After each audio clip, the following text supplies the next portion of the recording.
Assalamualaikum warahmatullahi wabarakatuh. Waalaikumsalam warahmatullahi wabarakatuh. Selamat siang sahabat Pindara Studio dimanapun Anda berada.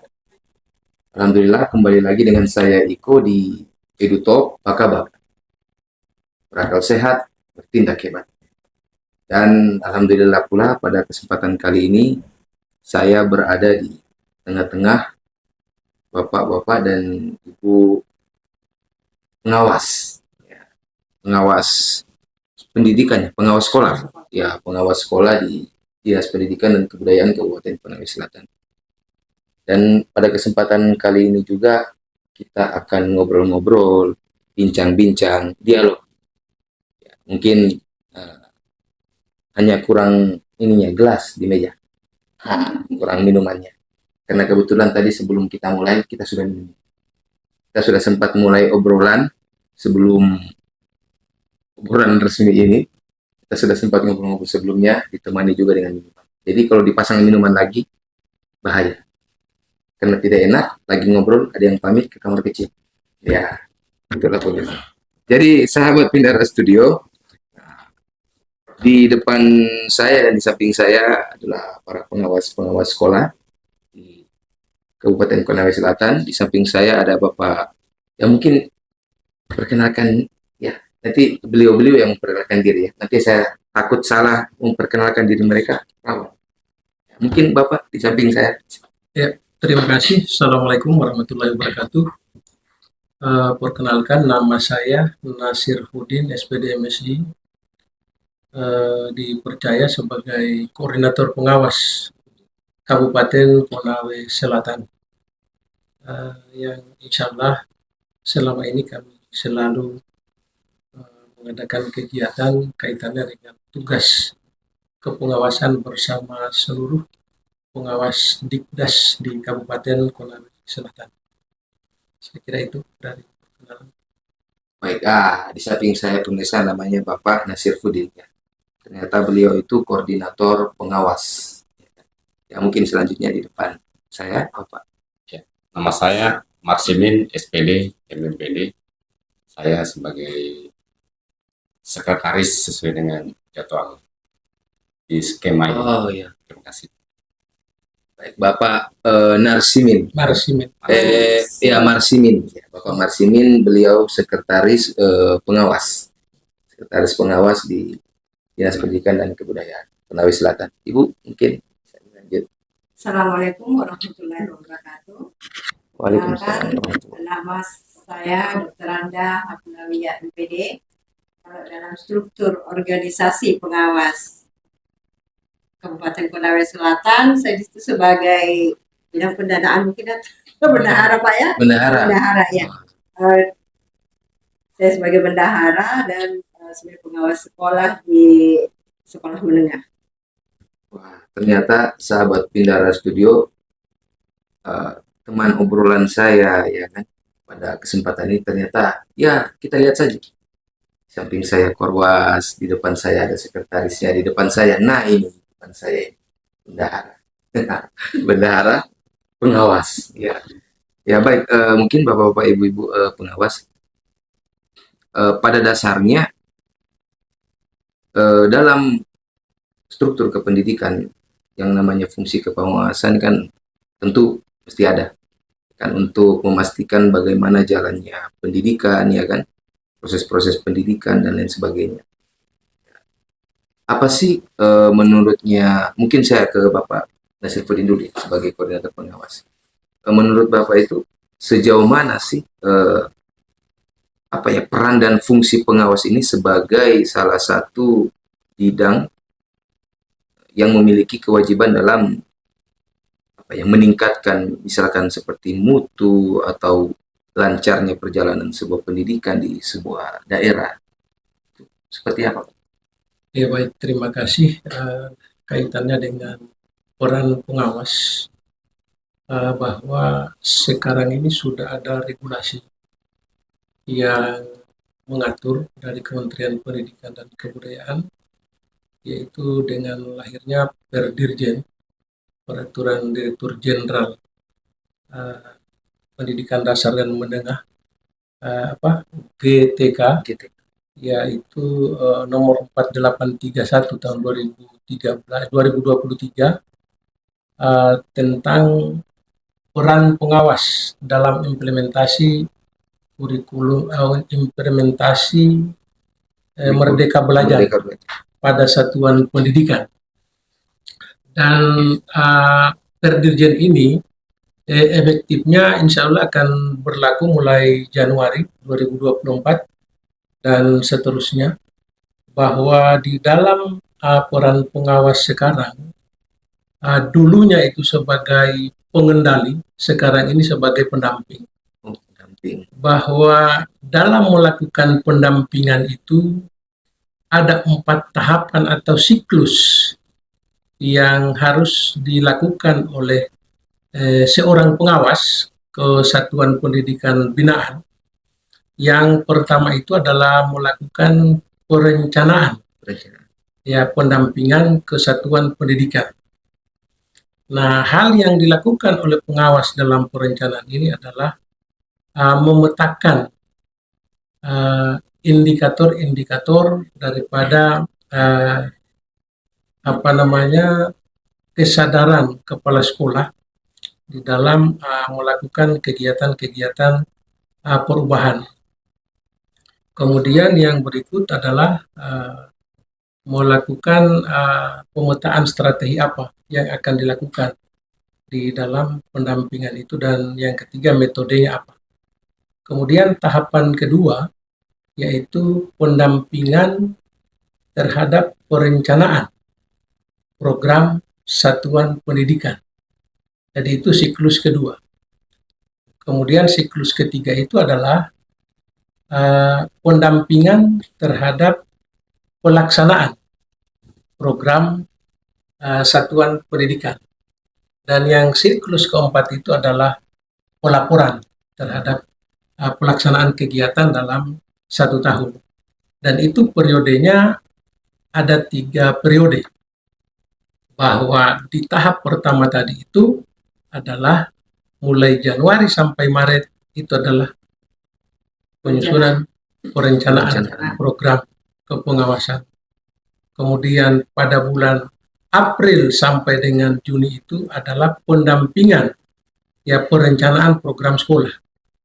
Ya, jadi bedakan tadi yang tahap pertama itu perencanaan program pengawas. Ya, perencanaan program Ya, pengawas. ya, kemudian setelah ada perencanaan program pengawas, lalu ada pendampingan kepada satuan pendidikan dalam melakukan perencanaan program sekolah itu. Lalu di tahap ketiga, yaitu adalah di bulan Juli sampai September, itu adalah pendampingan terhadap pelaksanaan. Sekolah sudah merencanakan programnya, kita juga harus dampingi dalam hal pelaksanaan. Dan periode Oktober sampai November itu adalah pelaporan. Ya, sehingga tuntaslah sudah apa yang dilakukan oleh pengawas dalam melakukan kegiatan pendampingan selama 1 tahun sampai Desember. Saya kira ini untuk sementara, Pak. Jadi antara perencanaan yang pengawas susun itu harus bersinergi dengan apa yang sekolah rencanakannya pada dasarnya. Karena itu seperti apa, Pak? Karena kan ada yang siklus kedua tadi ya, mendampingi sekolah dalam merencanakan. Iya. Ya kan? Berarti tentu apa ya? Ada juga fungsi pengawasan terkait apa yang direncanakan sekolah. Iya. Ya kan? Betul. Berarti harus ada korelasi Betul. antara apa yang diprogramkan pengawas dalam merencanakan, ya kan, 1 tahun itu berikut dengan sekolah yang merencanakan kegiatan dalam 1 tahun itu. Betul. Harus ada berarti ya. Harus ada korelasi. Iya. Iya, bisa. Karena begini, pada saat kita perencanaan, itu bukan perencanaan dari pengawas. Oh, Bukan. Itu kami mengadakan survei, Pak, ya. Observasi, wawancara. Situlah kami mengumpulkan semua data-data tentang apa kebutuhan dan itu pun misal kami menemukan sesuatu yang belum dilakukan, kami yang menyuruh. Kami yang bertanya, kira-kira dengan kondisi yang demikian, apa rencana Ibu? Nanti kalau memang ada beberapa option baru sama-sama. Jadi tahap perencanaan itu bukan perencanaan kami sendiri sebagai pengawas, Pak ya. Jadi Itu adalah perencanaan berdasarkan observasi. Begini mereka, begini, kami selaku pengawas Iya, di dalam hal menyusun program, Pak, program perencanaan pendampingan ini, Ya. ya memang kami harus melakukan pemetaan dulu iya, tadi. itulah Iya, iya, pemetaan. Pemetaan tadi untuk melihat bagaimana tingkat kesadaran kepala sekolah, bagaimana kapasitas kepala sekolah. Ya, tingkat kesadaran kepala sekolah ini, apakah dia itu terbuka dengan segala kondisi yang ada? Kemudian bagaimana kemampuannya?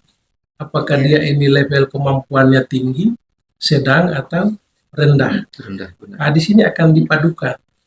Jadi sebenarnya tetap ini adalah bagian daripada perencanaan pengawas untuk mendampingi. Iya, Ya, tetapi sinergi Jadi, iya, dengan kebutuhan. jadi- Iya, Ya, sinergi. di awal Sinergi kita sudah betul. petakan, oh Iya. sekolah ini misalnya SD 8 Kunda.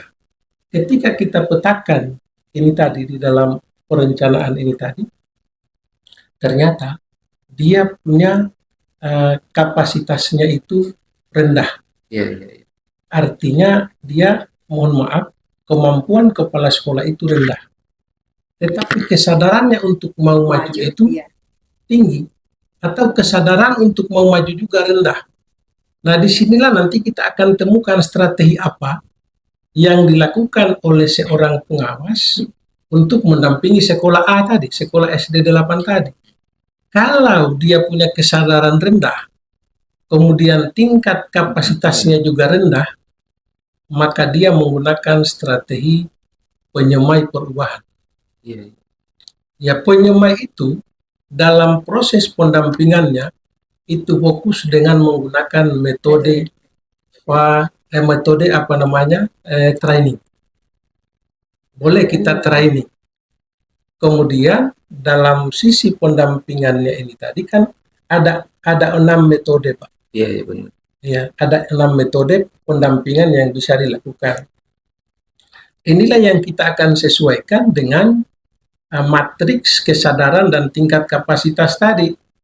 Kalau dia punya kesadarannya tadi itu berkembang, Iya, kemudian tingkat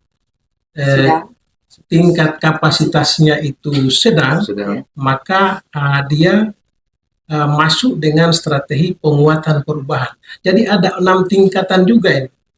Ada penyemai perubahan, ada penguatan perubahan, ada pemicu perubahan, kemudian ada perubahan perubahan Berkelanjutan. berkelanjutan itu yang terakhir. Tetapi pada intinya 6 strategi ini yang akan kita tentukan, ya, strategi apa yang digunakan berdasarkan pemetaan seorang pengawas. Dengan kita dapatkan strategi, maka bisa kita akan tentukan bahwa ternyata metode yang saya harus lakukan di sekolah ini adalah apakah mentoring, apakah coaching, Ya, benar. apakah dia itu adalah Iya, fasilitatif, fasilitatif. iya, Fasilitatif. apakah training. Nah, itu Pak. Jadi memang akan muncul di situ dengan berbagai keberagaman tingkat kapasitas dan kesadaran kepala sekolah itu sendiri. Saya kira itu Pak. Jadi 4 tahapan pendampingan tadi ya. Berarti ya. 4 metode ya, Ya, 4 tahapan Tahapan. siklus. Ya. 4 tahapan. Kalau metodenya tadi itu ya, Hmm. disebutkan beberapa. Iya, ada 6. Hmm. Ini mungkin ke Pak Marsimin. Nah, dari sekian banyak tugas, ya ini saya mau sebut saja dulu dari triwulan pertama tadi. Baru dari perencanaan kayaknya itu sudah kena, mesti observasi dulu, ya kan? Kita mesti petakan dulu, ya kan? Maksudnya kompetensi sekolahnya, ya kan? Kemampuan kepala sekolahnya, ya kan? Terus produktivitas sekolahnya, bahkan hal-hal yang mendukung di sekolahnya itu. Pengawas itu mesti tahu. Jadi pertanyaan, pengawas ini kan banyak sekolah yang diawasi. Itu dalam jangka 3 bulan itu cukup enggak Pak untuk mengobservasi, untuk memetakan, mensurvey, sehingga kita bisa merencanakan hal yang untuk pendampingan enak jalannya kayak gitu Pak? Ya, memang kalau kita mau menggunakan manual ya berat dengan kita kan minimal 10 sekolah binaan. Iya. Tetapi bagusnya dengan metode pendampingan sekarang itu kan ada namanya skala prioritas. Iya. Jadi kita bisa rating ada sekolah yang rendah, yang sedang, dan yang sudah tinggi, yang sudah baik. Nah, yang kita fokuskan pertama adalah sekolah-sekolah yang sangat membutuhkan pendampingan. Nah, itu barangkali yang intens kita dampingi. Adapun sekolah-sekolah yang sudah bagus, boleh jadi kita adakan pendampingan dengan cara daring, bisa saja. Jadi tidaklah terlalu sulit karena sekarang era digitalisasi, kita bisa menjangkau semua satuan pendidikan dengan daring maupun luring. Jadi kita bisa petakan itu kan tahun sebelumnya sudah tahu bahwa sekolah ini rankingannya sekian, sekolah ini sekian. Jadi nanti Januari hingga Maret ya kita tidak terlalu sulit untuk mengobservasi untuk bisa mengklasifikasikan tiap satuan pendidikan. Jadi intens atau rutinitas pendampingan itu tiap satuan pendidikan tidak sama sesuai dengan kebutuhan yang namanya skala prioritas. Jadi memang pada dasarnya ya itu tadi sih, dengan adanya digitalisasi ya kan, dengan zaman yang sangat terbuka sekarang, sangat mudah untuk melakukan berbagai hal. Tapi kadang-kadang juga ini mungkin pikiran saya pribadi, prinsip keadilan ya kan dalam proses pendampingan ya kan, apakah kira-kira bisa dirasakan untuk semua sekolah? Maksudnya saya juga pengen loh saya pengen tahu seberapa jauh atau seberapa besar saya berbuat nih. Kalau nggak ada yang nilai saya atau nggak ada yang ngawasi saya nggak tahu. Misalkan kayak gitu kan, berarti memang fungsi pengawas sangat ya harus intens banget di sekolah ya kan kayak begitu. Tapi itu bagaimana cara menanggulanginya sebenarnya? Jadi begini, kita tahu bersama bahwa jumlah pengawas di setiap kabupaten itu bukan hanya di Ponsel, tapi hampir di seluruh Indonesia itu kita sangat kekurangan. Bahwa di dalam regulasi itu idealnya pengawas itu 10 sekolah binaan. Kita sekarang di Konsel bahkan ada yang satu pengawas 40 sekolah binaan. 40. Dengan kondisi geografis yang begitu luas di Konsel, ini juga yang menjadi kendala. Ya seandainya kita maksimal 10, ya mungkin sangat bagus, sangat intens kita bisa lakukan. Ya hanya ini kita punya kendala ini karena ya ada satu pengawas yang sampai 35 sekolah, sampai 40 sekolah. Sehingga kami juga maksimalkan saja sesuai dengan kemampuan yang bisa kami jangkau. Ya, karena kalau kami mau harus jangkau semua, pertama dari sisi waktu. Ya waktu itu tidak akan bisa kita jangkau. Tetapi kalau dengan pola tadi bahwa di dalam proses pendampingan itu kan ada 3 prioritas yang bisa kita lihat. Yang pertama itu yang kita prioritaskan adalah yang sekolah-sekolah yang di dalam melakukan strategi itu yang penyemai perubahan. Ya, yang penyemai perubahan itu ketika kita petakan itu yang harusnya intens kita lakukan pendampingan. Kalau yang sudah perubahan berkelanjutan, itu mereka sebenarnya sudah mandiri. Dan pola pendampingannya ini ada yang direct, ada yang non-direct. Ada yang langsung, ada yang tidak langsung. Nah, yang tidak langsung boleh kita mungkin dengan memetakan biar kita hanya bel saja. Bagaimana dengan ini dan lain sebagainya. Tetapi yang ini tadi, yang prioritas utama ini tadi, yang harusnya intens. Jadi biar 40, semuanya biar 50, asal di daerah itu jangkauan internet yang bisa kita jangkau, itu tidak ada masalah.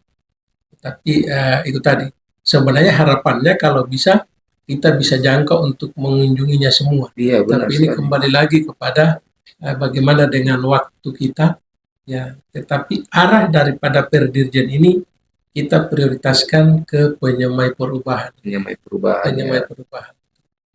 Tetapi harapannya juga semuanya bisa semua. Tapi dengan kondisi begini, ya inilah yang kita harapkan, mudah-mudahan pemerintah memperhatikan pengangkatan atau promosi SDM ya. pengawas. Pengawas SDM. ini termasuk SDM-nya. Saya kira itu, Pak. Kalau ini yang statusnya penyemai perubahan kan itu masuk dalam skala prioritas. Jadi memang kalau kita mau bicara adil dan tidak adilnya, merata dan tidak meratanya dalam pertunjukan memang Susah dapatnya. Iya, susah Iya, dapatnya. benar sekali. Lagi pula tadi disinggung sampah poros bahwa sekarang regulasi sekarang kan pengawas itu sudah beralih. Kalau dulu kan sebagai pengendali, Iya, pengendali. sekarang kita Sebagai pendamping. mitra Mitra. pendamping. Ya, nah itulah itu. Jadi mungkin tidak terlalu berat lah ya kan. Maksudnya sekarang daripada dulu kan pengendali. Iya. Wah, Iya, dari bahasanya saja Iya. yang mengendalikan kan pasti. Iya. Kalau Iya. sekarang ya mitra ya seperti yang mitra dibilang. kerja. Mitra kerja. Nah, buat Ibu mungkin dalam kepengawasan itu sebagai ini jabatannya Ibu mungkin fungsi moneteri seperti apa yang berjalan dalam kepengawasan? Apakah pengawas juga boleh atau berhak untuk biar saya tidak salah omong, pengawas itu mungkin boleh enggak menyentuh ranah-ranah finansial sekolah, termasuk menuangkan ide dalam proses belanja, ya kan, apa yang dibutuhkan itu boleh-boleh saja atau gimana sebenarnya? Mungkin juga untuk mengatakan tidak boleh juga penjelasan. Kalau masalah itu untuk mengetahui boleh dan tidaknya, mungkin hanya kami akan melihat apa adanya kesesuaian antara yang direncanakan dan yang dilaksanakan. Termasuk dengan dia programnya. Ya, programnya. Apakah programnya sudah sesuai? Apakah programnya tidak? Tapi untuk sampai sejauh ini mungkin kalau saya selama ini pelaksanaan pengawasan, saya akan melihat itu di pembiayaan. Iya. Sesuai program yang mereka buat programnya dengan pelaksanaan. Tapi kalau untuk yang Perdirjen 8431 kan belum jalan, kami sebentar lagi transisi sekarang. Ya, masih tahap pendalaman ini, juga ya ini sebenarnya. pengalaman yang lalu, Pak, ya. Pengalaman yang lalu nggak apa-apa. Namanya juga ya peraturan baru yang mesti kita dalami. Karena multitafsir kadang-kadang. Iya, kan kita transisi dan kita baru melakukan perencanaan, baru mengumpulkan data yang masuk kategori pengolahan data juga belum kami masih sementara jalan untuk. Berarti dengan adanya Perdirjen GTK 4831 yang baru ya. Berarti dari keempat hal tadi seperti monetary coaching, ya kan, training, ya kan, sebagai fasilitator, itu nggak ada yang berubah. Dari itu memang dari keempat dari keempat fungsi itu memang dari dulu seperti itu. Iya. Dari dulu tetap ada, metodenya tetap. Iya. Berarti nggak ada yang berubah ya pada dasarnya. Ada. Jadi begini, dalam pelaksanaannya fokus untuk training dan mentoring itu adalah kepada kepala sekolah yang, mohon maaf, dia punya kesadaran masih rendah, kapasitasnya rendah. Jadi kita gunakan dengan pola dengan training dan mentoring. Karena dia harus banyak kita masuki. Iya, benar. Sedangkan dengan coaching dan training mereka itu sudah punya isi, sudah punya kesadaran, kemampuannya sudah ada. Tinggal kita dorong, kita motivasi. Ya, benar. Dia sudah punya potensi. Ya, kemudian di consulting ini ya kita bertindak sebagai konsulting. Ya, jadi itu yang harusnya kita laksanakan, bahwa fokus untuk training dan mentoring itu kepada itu tadi, utamanya kepala sekolah yang tingkat kesadaran dan kapasitasnya itu sangat rendah. Jadi bisa juga apa ya, mungkin kepala sekolah atau sekolah mungkin yang pimpinannya kesadarannya rendah dan lain sebagainya, itu bisa enggak kayak untuk mempermudah pengawas dalam kerjanya, bisa dijadikan bisa diminta satu sekolah untuk menjadi tutor kayak begitu untuk membantu dalam ini. Boleh-boleh saja ya. Ini Pak atau Ibu, ada ndak hal ya ada satu hal ndak yang sebenarnya pengawas itu ndak boleh sentuh dari sekolah? Ada batasan ndak sebenarnya? Misalnya, Ada ndak kira-kira? Eh, Maksudnya kami pengawas tidak boleh sampai segininya sama sekolah. Nah, itu kayak gitu. Atau enggak ada terkait iya, pendanaan saja ya? iya, bukan itu hanya untuk mungkin prinsip kerja saya. Saya Oh, hanya kesesuaian saja. tapi regulasi enggak ada. Maksudnya apa ya? Seperti tadi Pak, maksudnya kita pengawas hanya punya cakupan tupoksi segini-segini. Kita Ya. enggak boleh menyentuh di luar itu. Berarti kayaknya hanya terkait dana saja. Ya. Sebenarnya secara eksplisit itu tidak. Tidak, kecuali ada penugasan khusus. Iya. Oh, Kerja. kecuali ada penugasan khusus. Iya. Dan itu bisa salah satu titik. Dan itu biasa terjadi. Biasa. Ada beberapa teman kadang seperti apa ini dan dana khusus. Iya, Ya, benar. mereka itu. Tapi itu kan sebenarnya enggak masalah kan? Hmm. Karena kan diberi tugas. Dan memang Masih dalam tim Pak ya, bukan dalam Dengan sebagai pengawasan. dengan regulasi yang baru ini, kalau dulu kan seakan-akan pengawas ini atasannya kepala sekolah. Iya, Kalau sekarang dengan penyelidikan kita mitra. Nah, itu. Jadi memang kesan mengawasi, kesan mengajari, Iya. kesan tindak. sudah enggak ada. Ya, Iya, karena kayaknya dulu itu Bukan Apa- pengawas menilai, apa? ya ada menilai, Iya. memantau, Iya. pengawas dengan bahkan kadang pelatihan. marah. iya benar. Nah, sekarang sudah. Kadang-kadang kepala sekolah itu kalau sudah dapat kabar pengawas mau datang, Iya. wah itu Iya. sudah kalang kabut. Sudah lihat di mobil warna. Sudah lihat. Jadi, sekarang kan sesuai dengan kebutuhan mereka dan Iya, kan ada rapor mutu ya. Itu Pendidikan, itu benar. rapor pendidikan. Terkait Yang rapor menjadi- pendidikan. Betul. Jadi kaitannya Tugas dengan saya. pertanyaan tadi bagaimana mungkin di mana couplingnya kita ini Iya, pengawas couplingannya. dalam melakukan pendampingan. Sebenarnya kalau kepala sekolah itu dia mau open terbuka Iya, terhadap pengawas bahwa setiap sekolah itu kan dia sudah menyusun RKT Oh, iya ya, rencana RKT kerja tahun. yang masuk kepada RKAS. Iya iya. Iya. Nah, itu dasarnya dari mana? Dasarnya dari rapor Rapor pendidikan. pendidikan.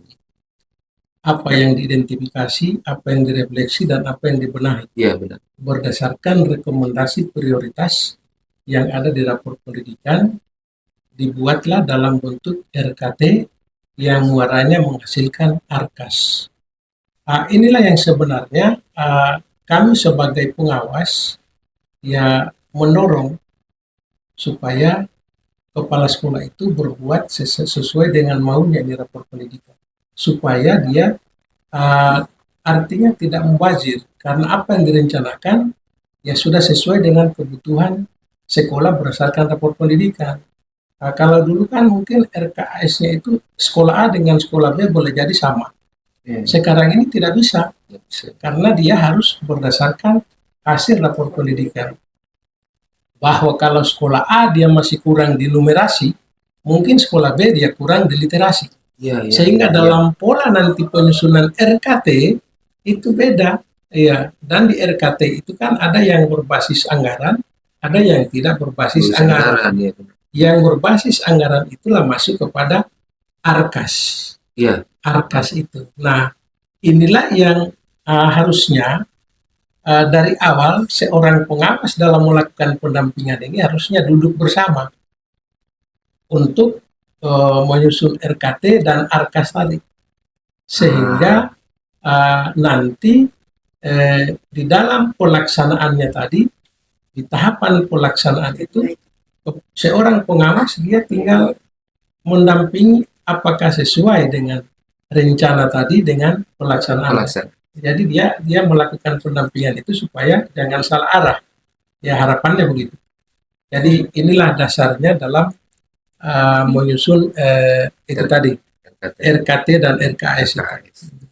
Jadi ya itu saya bilang. Jadi kemitraannya pengawas terhadap sekolah-sekolah itu ya, sahabat Bidara Studio pada dasarnya ya sangat berfungsi positif, ya kan?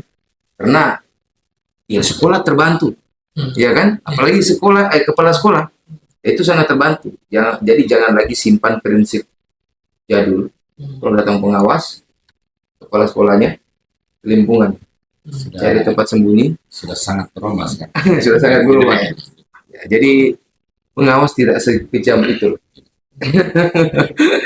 sudah jadi mitra ya. Nah, dan pada dasarnya ya pengawas-pengawas yang ada di dinas pendidikan tentunya paham regulasi dan mereka paham hakikat dari tupoksi pengawas itu sendiri. Nah, mungkin yang terakhir saya minta mungkin dari Bapak dan Ibu mungkin saya minta satu kalimat, mungkin dia berupa pesan atau dia berupa apa ya, kalimat-kalimat positif, pesan mungkin ya, bisa saya artikan pesan kepada sekolah-sekolah ya, khususnya kepala sekolah ya, untuk bagaimana mereka tetap menjaga mutu mereka, ya kan, untuk menjaga produktivitas sekolah mereka dan lain sebagainya. Mungkin bisa dimulai dari Saya ya, nggak apa-apa. closing statement atau Iya, apa? closing Oh, statement iya. bisa berupa pesan dan lain-lain. Pesan saya sebagai pengawas, sambut perubahan, jangan takut perubahan, demi ponsel maju. Ponsel satu dan Ponsel satu data. Jadi jangan takut perubahan. iya, Bisa. sambut perubahan. Jangan takut perubahan. Mungkin dari Bapak. Kalau dari saya, kita adaptif terhadap perubahan. Iya. Karena kalau kita tidak adaptif, maka kita akan ketinggalan zaman. Oleh karena itu, setiap perubahan, mari kita sikapi dengan positif agar kita bisa terlibat di dalamnya. Adaptif terhadap perubahan. Perubahan. Terima kasih.